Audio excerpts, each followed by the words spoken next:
Praise the lord. దేవాదేవునికి వందనాలు. దేవుడు మనకిచ్చిన వాగ్దానం బట్టి దేవాదేవునికి వందనాలు.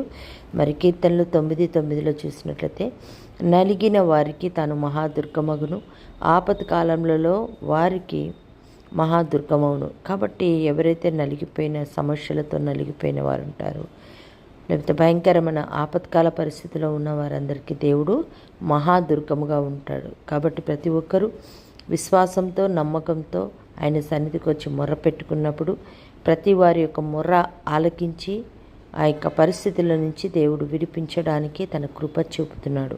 కాబట్టి దేవునికి వందనాలు. మరి చక్కటి వాగ్దానాలతో మనందరినీ బలపరుస్తున్న దేవునికి వందనాలు. వాగ్దానాలు నమ్మదగినవి. వాటిని నమ్మి మనము ప్రార్థన చేసుకున్నట్లయితే నిజమేనండి, ప్రతి ఒక్క వాగ్దానం మన జీవితంలో నెరవేర్పు కలుగుతుంది. కాబట్టి ఈ వాక్యాన్ని దేవుడు దీవించును గాక. ఆమేన్.